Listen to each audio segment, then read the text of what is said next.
ഒരു മനുഷ്യൻ ഈ ദുനിയാവിൽ നിന്ന് പിരിയുമ്പോൾ, വിട പറയുമ്പോൾ, അവന്റെ ജീവിതത്തിൽ ഉമ്മായുടെ ഉദരത്തിനകത്ത് 4-ാമത്തെ മാസം സന്തത സഹചാരിയായി, ശരീരത്തിന്റെ കൂട്ടുകാരനായി അല്ലാഹു സുബ്ഹാനഹു വ തആല അവന് ഔദാര്യമായി കൊടുക്കുന്ന റൂഹ് അഥവാ ആത്മാവ് എന്ന വസ്തു നമ്മളോട് ആദ്യമായി വിട പറയുന്ന മരണം എന്നതിനെ സംബന്ധിച്ചു. അങ്ങനെ ആ റൂഹ് നമ്മുടെ കണ്ണുകളിലൂടെ ഊരിയെടുത്ത് റൂഹ് ഉയർന്നു പോകപ്പെടുമ്പോൾ ഇന്ന റൂഹ തബിഉൽ ബസറ, നമ്മുടെ 2 കണ്ണുകൾ ആ റൂഹിനെ ഇങ്ങനെ നോക്കി നിൽക്കുമെന്നും അതുകൊണ്ടാണ് കണ്ണ് പുറത്തേക്ക് തള്ളി വരുന്നത് എന്നും, ആ റൂഹ് അങ്ങനെ പിരിഞ്ഞു കഴിഞ്ഞാൽ 10 സ്ഥലങ്ങളിൽ ആ റൂഹ് മാറി നിന്നുകൊണ്ട് മയ്യത്ത് പരിപാലനത്തിനു വേണ്ടി വന്നവരെയും മരണവീട്ടിൽ സഹായിക്കാനും മറ്റുള്ളവരെ സാന്ത്വനപ്പെടുത്തുവാനും വന്ന ബന്ധുക്കളെയും കുടുംബക്കാരെയും കൂട്ടുകാരെയും നോക്കിയിട്ട് ആ മയ്യത്ത് വിളിച്ചു പറയും, അല്ലെങ്കിൽ ആ റൂഹ് വിളിച്ചു പറയും എന്ന വിഷയത്തെ ആസ്പദമാക്കിയാണ് നാം ഇന്നലെ 5 സമയങ്ങളെ കുറിച്ച് നാം പറഞ്ഞു. 5 സമയങ്ങളിൽ ആത്മാവിന്റെ നിലവിളിയെ സംബന്ധിച്ച്, റൂഹിന്റെ നൊമ്പരങ്ങളെ സംബന്ധിച്ച് പറഞ്ഞു. നബി സല്ലല്ലാഹു അലൈഹി വസല്ലമ തങ്ങൾ ആയിഷ ബീവി റളിയല്ലാഹു തആല അൻഹയോട് പറഞ്ഞു കൊടുക്കുന്ന രംഗമാണ് ഇത്. തന്നെ ഈ ഹദീസ് തന്നെ മറ്റൊരു റിപ്പോർട്ടിൽ നബി സല്ലല്ലാഹു അലൈഹി വസല്ലമ തങ്ങൾ ആയിഷ ബീവി റളിയല്ലാഹു അൻഹയോട് ചോദിച്ചു, പ്രിയപ്പെട്ട ആയിഷ, അയ്യു ഹാലിൻ അശദ്ദു അലൽ മയ്യിത്തി, ഒരു മയ്യത്തിന് ഏറ്റവും ഭയാനകരമായ ഒരു രംഗം ആ വീട്ടിലുണ്ട്, അതെപ്പോഴാണെന്ന് നിനക്കറിയുമോ?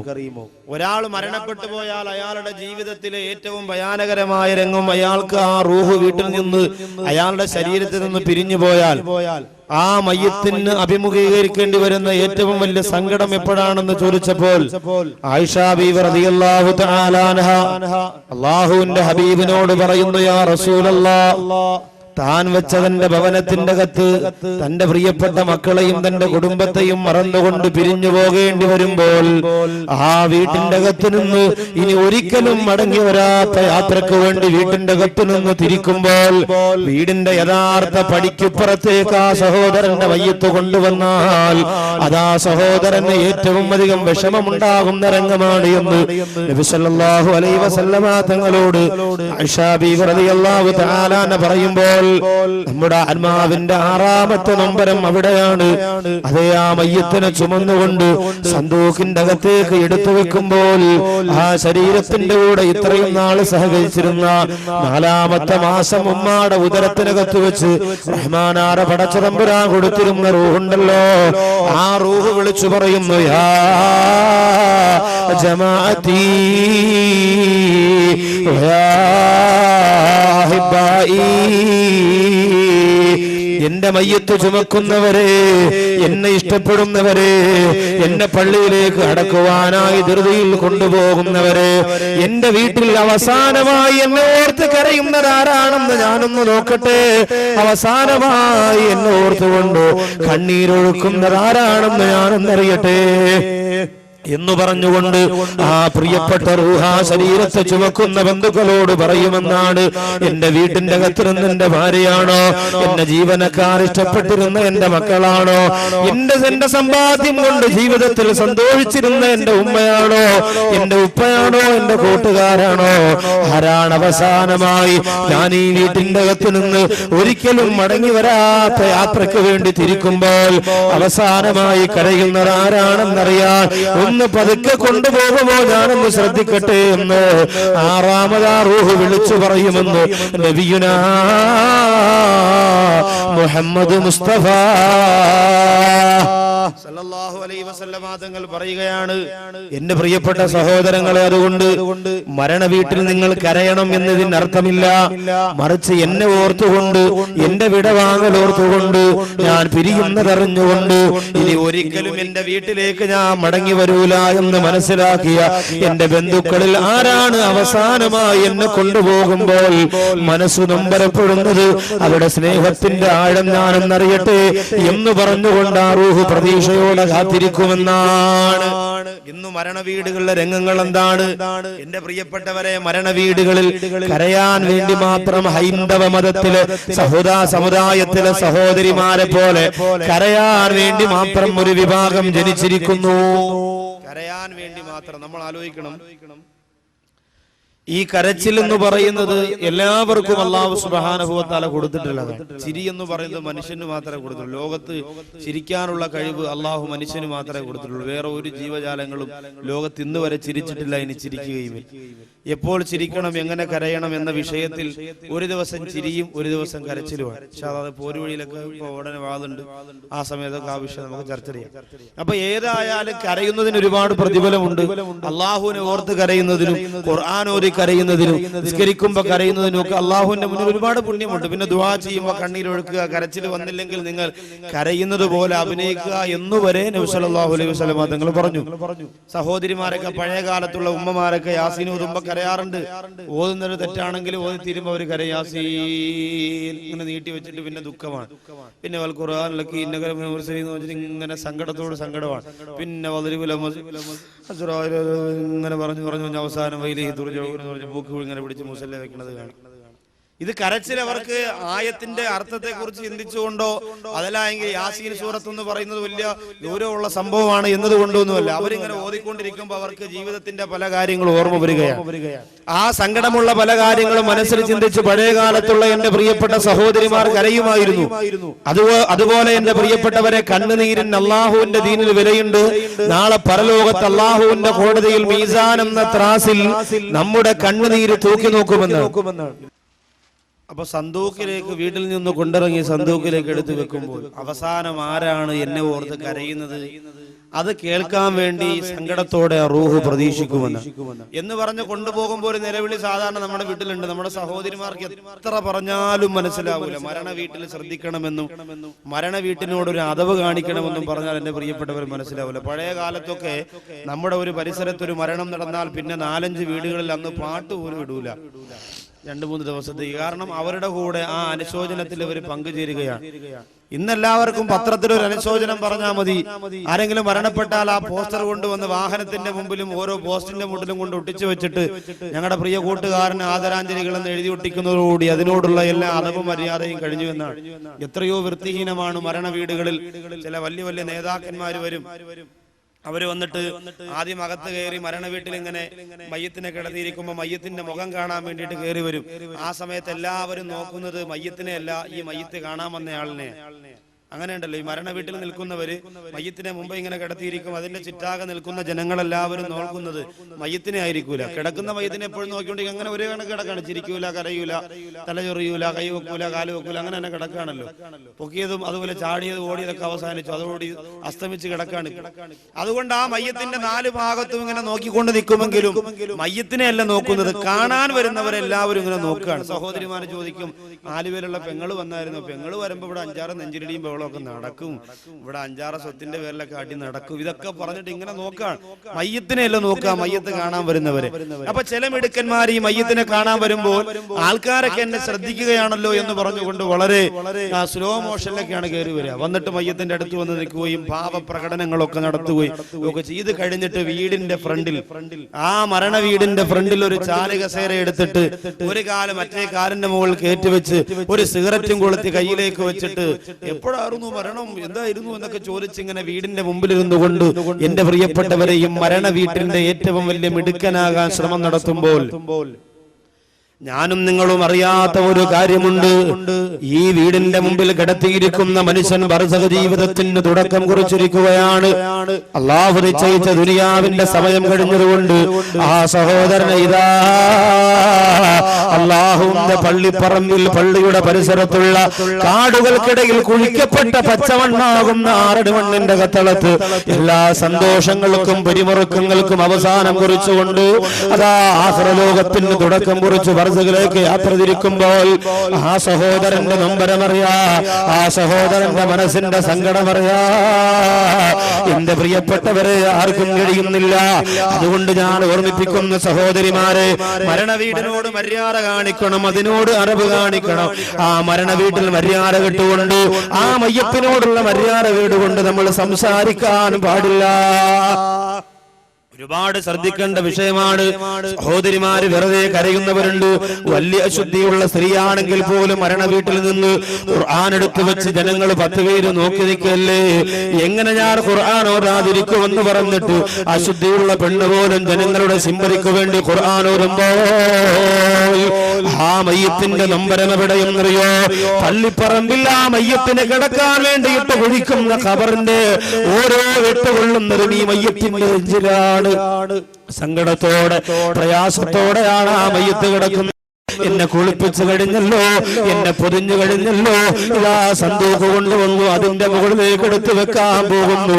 ലാ ഇലാഹ ഇല്ലല്ലാഹ് എന്ന് പറഞ്ഞുകൊണ്ട് ആ മയ്യത്തിനെ ഇതാ പള്ളിപ്പറമ്പിലേക്ക് കൊണ്ടുപോകാൻ പോകുമ്പോൾ 6ാമത്തെ റൂഹിന്റെ നൊമ്പരം അപ്പോഴാണ് പുറപ്പെടുന്നത് എന്ന് നബിയുനാ മുഹമ്മദ് മുസ്തഫ സല്ലല്ലാഹു അലൈഹി വസല്ലമ തങ്ങൾ പഠിപ്പിക്കുമ്പോൾ, സഹോദരിമാരെ, മരണ വീട്ടിലേക്ക് നിങ്ങൾ പോകുന്നത് നല്ലത് തന്നെയാണ്.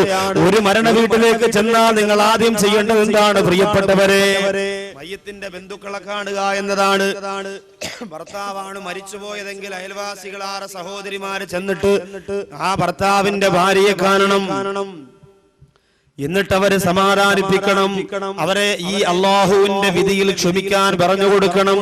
ഭക്ഷണം കഴിക്കാറ്, വെള്ളം കുടിക്കാറ് തളർന്നു കിടക്കുന്നവരാണവരെങ്കിൽ അവർക്ക് സമാധാനം പറഞ്ഞു കൊടുക്കണം. ഇതാണ് ഏറ്റവും വലിയ ജീവിച്ചിരിക്കുന്നവരുടെ ബാധ്യത.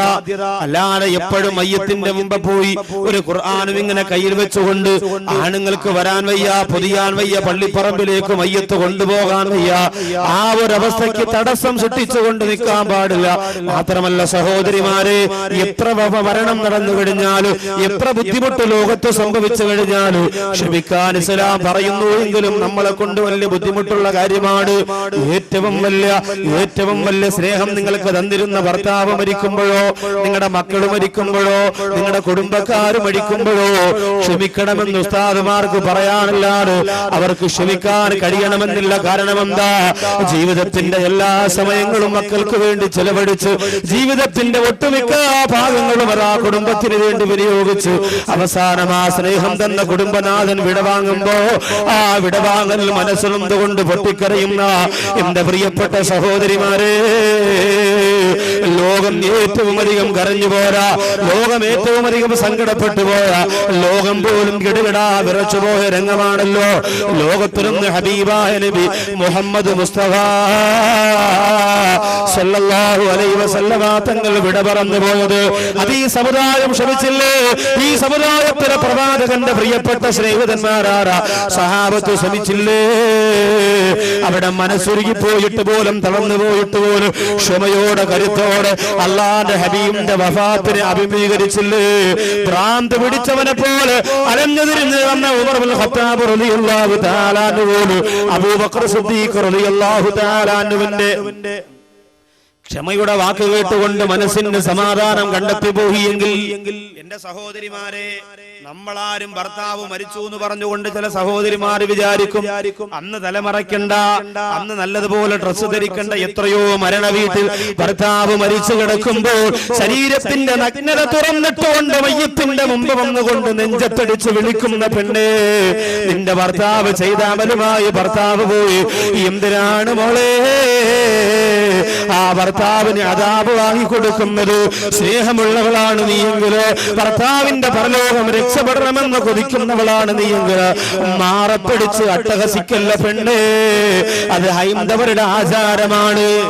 അവരുടെ വീടുകളിൽ ഹൈന്ദവരുടെ, നമ്മുടെ ഈ പരിസരത്തൊക്കെ ഉണ്ട് വീടുകളിൽ ഇതിനു വേണ്ടി മാത്രം നമ്മൾ നിബിദിനത്തിന്റെ ഫുട്ട് പിന്നെ കളിക്കാൻ വേണ്ടി ടീമിനെ വിളിക്കാൻ പോകുന്ന പോലെ ഹൈന്ദവരുടെ മരണ വീടുകളിൽ നെഞ്ചത്തടിച്ച് കരയാൻ വേണ്ടി മാത്രം ടീമിനെ കാശ് കൊടുത്ത് കൊണ്ടുവരും.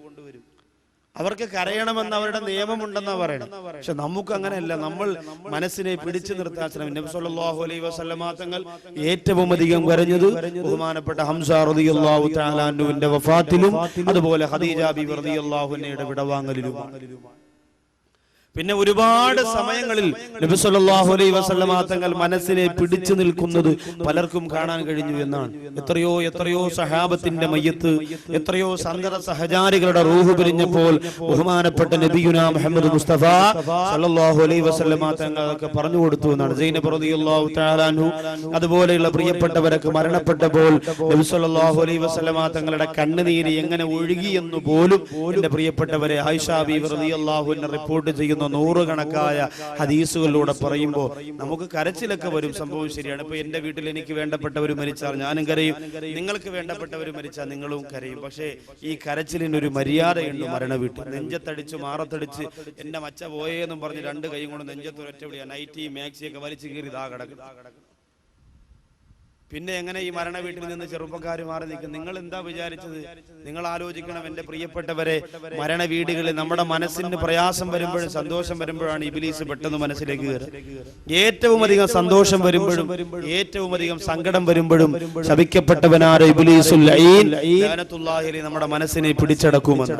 അതുകൊണ്ട് ഒരുപാട് ശ്രദ്ധിക്കണം. അതുകൊണ്ട് തന്നെ ഇന്ന് പല സ്ഥലങ്ങളിലും കല്യാണത്തിന്റെ അന്നും നിസ്കരിക്കൂല, ആരെങ്കിലും മരിച്ചാൽ മരണത്തിന്റെ അന്ന് നിസ്കരിക്കൂല. ഈ രണ്ട് സമയം ഒഴിച്ച് ബാക്കിയുള്ള ദിവസമൊക്കെ ഭയങ്കര നിസ്കാരം. കാരണം ഈ 2 ദിവസം ഇബ്ലീസാണ് അവന് നേതൃത്വം കൊടുക്കുന്നത്. നമ്മളതിൽ പെട്ടുപോകരുത്. അതുകൊണ്ട് സഹോദരങ്ങളെ, മരണവീട്ടിലെ നെഞ്ചത്തടിയും മാറത്തടിയും ഒക്കെ നിർത്തിവെച്ചിട്ട് കരഞ്ഞോ, നിനക്ക് കരയാമതിന് മര്യാദയുണ്ട്. പക്ഷേ എന്തിനാണ് കരയേണ്ടത്?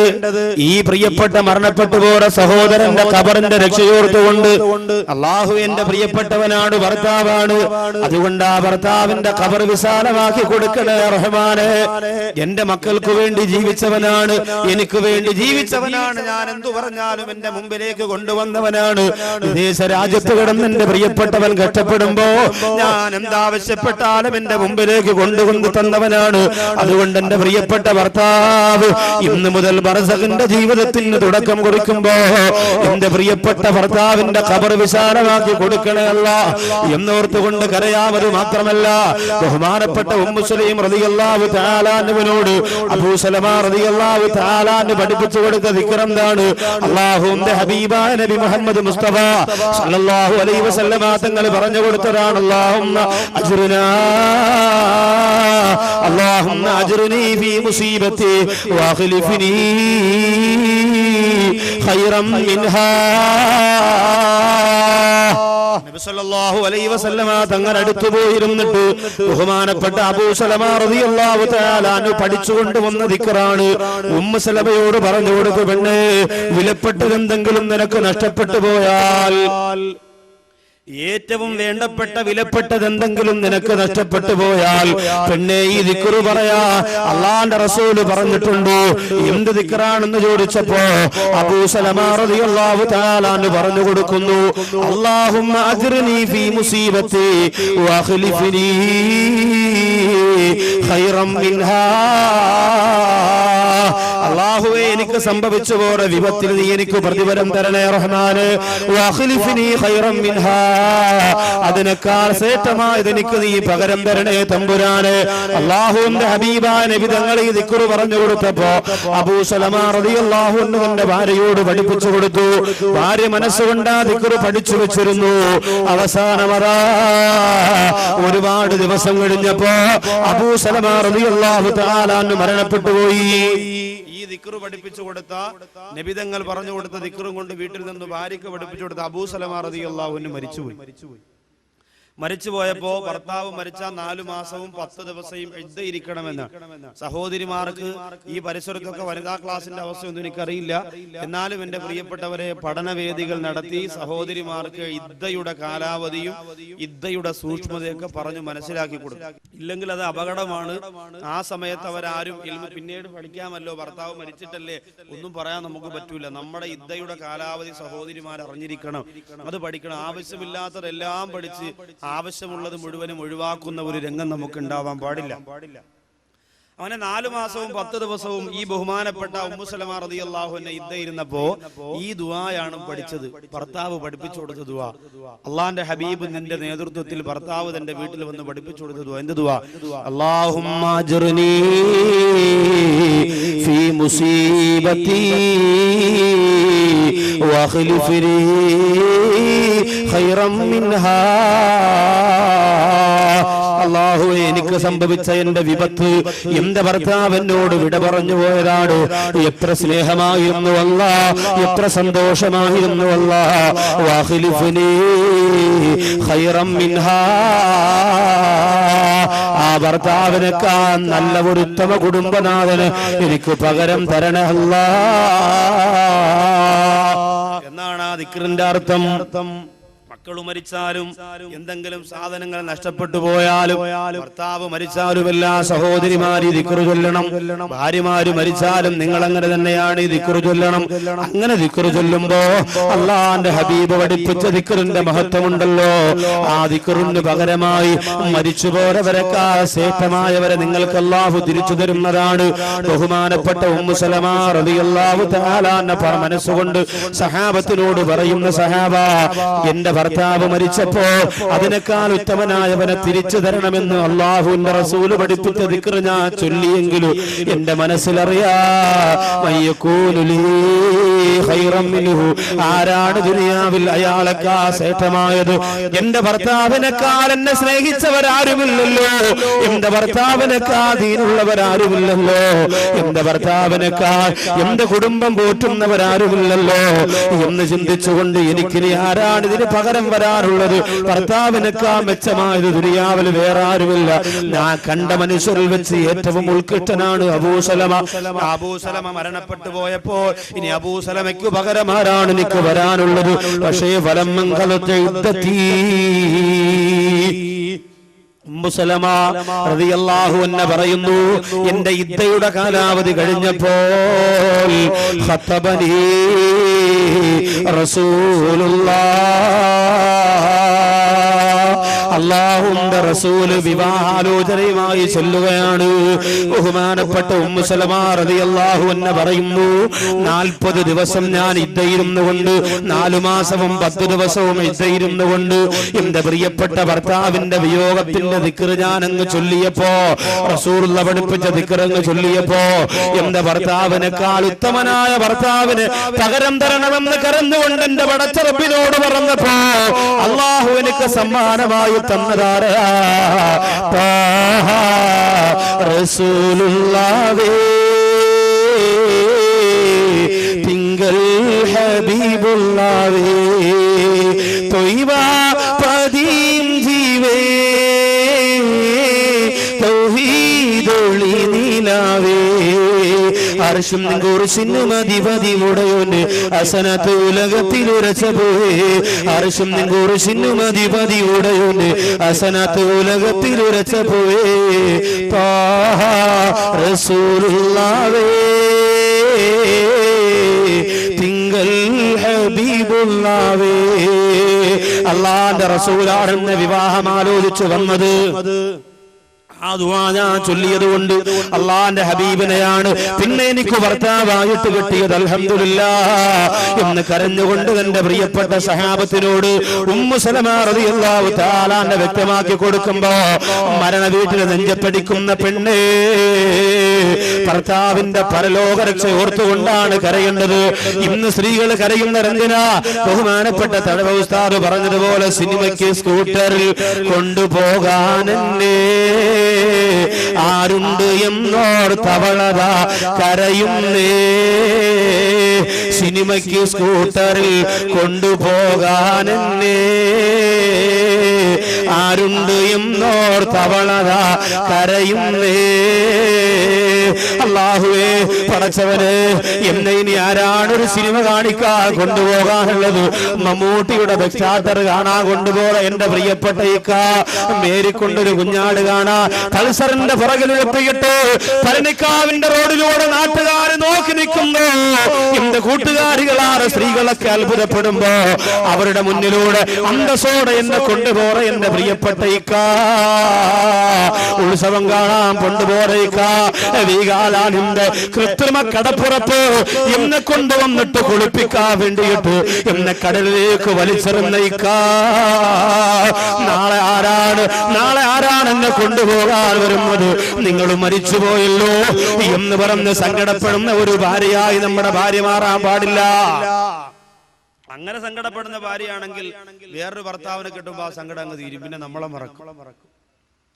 അതിനു വേണ്ടിയിട്ടാണ് നമ്മൾ ഈ കഷ്ടപ്പെടുന്നതെങ്കിൽ അതിലൊരു അർത്ഥവുമില്ല. ചില ഭർത്താക്കന്മാരൊക്കെ ഇന്ന് പഴയതുപോലെയല്ല, ഭയങ്കര സ്നേഹമാണ്.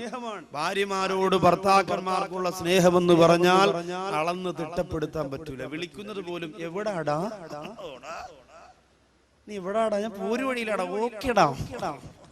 ഭർത്താവ് ഭാര്യ വിളിക്കുന്നതും ഭർത്താവ് ഭാര്യയെ വിളിക്കുന്നതും ഭാര്യ ഭർത്താവിനെ വിളിക്കുന്നതും ഡാഡാണ്. ആലോചിച്ച് നോക്കി. അപ്പൊ ഭയങ്കര സ്നേഹമാണ്. 90 വയസ്സായ ഉപ്പമാര് വരെ മൊബൈലിൽ ഭാര്യയുടെ പേരടിച്ചിട്ടിരിക്കുന്നത് മൈ മോളു എന്നാണ്. എന്റെ മോളു, ചക്കരക്കുട്ടി എന്നൊക്കെയാണ്. ഇന്ന് ഭാര്യയുടെ പേര് വിളിക്കുമല്ലോ, കരള്, കൊടല്. ഇതൊക്കെ ഇങ്ങനെ ഈ ആൽബം കണ്ട് എന്റെ പ്രിയപ്പെട്ട ചെറുപ്പക്കാരൊക്കെ ആ മോഡലിലേക്ക് കാര്യങ്ങൾ നിൽക്കും. വലിയ സ്നേഹമാണ്. പ്രിയപ്പെട്ട ഉമ്മായ വേണമെങ്കിൽ വരെ ഉദരത്തിൽ കത്തി കടത്താൻ ഭാര്യ ഒരു മൂളല് തന്നാ മതി, മക്കള് തയ്യാറാണ്. ഉമ്മായെ തള്ളിപ്പറയാനും ഉപ്പായ വീട്ടിൽ നിന്ന് അടിച്ചിറക്കാനും പ്രിയപ്പെട്ട ഭാര്യ ഒന്ന് കണ്ണു കാണിച്ചാൽ റെഡിയാണ്, അതിനൊക്കെ തയ്യാറാണ്. അള്ളാഹു കാത്തുരക്ഷിക്കട്ടെ. എന്റെ പ്രിയപ്പെട്ട സഹോദരിമാരെ, അതുകൊണ്ട് ഭർത്താക്കന്മാര് മരണപ്പെടുമ്പോ നമ്മൾ അങ്ങനെയല്ല ചിന്തിച്ച് കരയാനുള്ളത്. പിന്നെയോ, എന്റെ ഭർത്താവ് എനിക്ക് തന്ന ഭക്ഷണത്തിനും എനിക്ക് തന്ന ചിലവിനും അർഹമായ പ്രതിഫലം നീ പരലോകത്ത് കൊടുക്കണേ അല്ലാ. ഇന്നലെ രാത്രി എന്റെ ശരീരത്തോട് ഒട്ടിച്ചേർന്ന് കിടന്ന എന്റെ പ്രിയപ്പെട്ടവരാണ് ഇന്ന് പച്ചമണ്ണിന്റെ അകത്ത് കിടക്കുന്നതല്ല എന്ന് ഓർത്തുകൊണ്ട് വേണം സങ്കടപ്പെടാൻ. വിഷയത്തിലേക്ക് മടങ്ങി വരട്ടെ. ഏഴാമത് നമ്മുടെ ആത്മാവ് നൊമ്പരപ്പെടുന്നത് എപ്പോഴാണ്? നമ്മുടെ ആത്മാവ് നൊമ്പരപ്പെടുന്നത് എപ്പോഴെന്നറിയുമോ? സന്തൂഖനകത്തേക്ക് നമ്മുടെ മയ്യത്ത് വെച്ചിട്ട് അവിടെ നിന്നതാ 3 ചുവട്ടടി വീട്ടിൽ നിന്ന് മുമ്പോട്ട് കൊണ്ടു നടക്കുകയാണ്. ലാ ഇലാഹ ഇല്ലല്ലാഹു ലാ ഇലാഹ ഇല്ലല്ലാഹ്. ഒന്നും മിണ്ടാനാകാറ്, ആരോടും സംസാരിക്കാനാകാറ് നിശ്ചലമായി തളർന്നുപോയ സന്തൂഖിന്റെ അകത്ത് കിടക്കുന്ന എന്റെ പ്രിയപ്പെട്ടവര്, ഇന്ന് മരിച്ചാ നാളെ ഞാനും നിങ്ങളും നേരിടേണ്ടുന്ന രംഗം ഇതാണ്.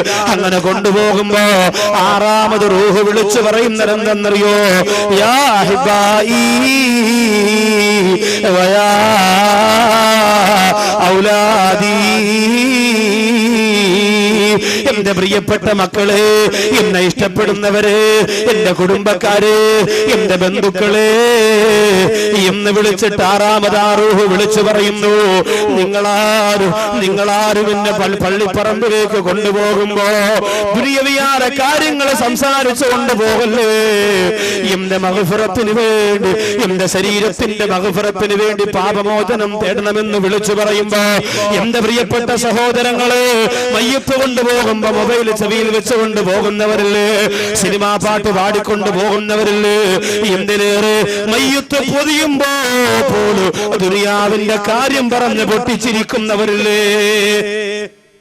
പിന്നെയല്ലേ കൊണ്ടുപോകുമ്പോ ബഹുമാനപ്പെട്ട ഹസൻ ബസ്രി റളിയല്ലാഹു അൻഹുവിന്റെ ഉമ്മ, ആ പ്രിയപ്പെട്ട ഉമ്മയുടെ മയ്യത്ത് ഇങ്ങനെ കൊണ്ടുപോകുമ്പോൾ ഒരു സഹോദരൻ ചിരിച്ചു പോവുകയാണ്. ചിരിച്ചുകൊണ്ടിരിക്കുന്ന സഹോദരനോട് ഹസൻ ബസ്രി റഹിമഹുല്ലാഹ് ചോദിക്കുന്നു, എടോ നിനക്ക് സ്വർഗ്ഗമുറപ്പായോ? ആഖിറത്തിന്റെ വിജയം നിനക്കുറപ്പായോ? ആ സഹോദരൻ പറയുന്നു, ഇല്ല. ഹസൻ ബസ്രി റളിയല്ലാഹു അൻഹു പറയുന്നു, പിന്നെ എങ്ങനെ നിനക്ക് ചിരിക്കാൻ കഴിയും? ദുനിയാവിൽ എത്രയോ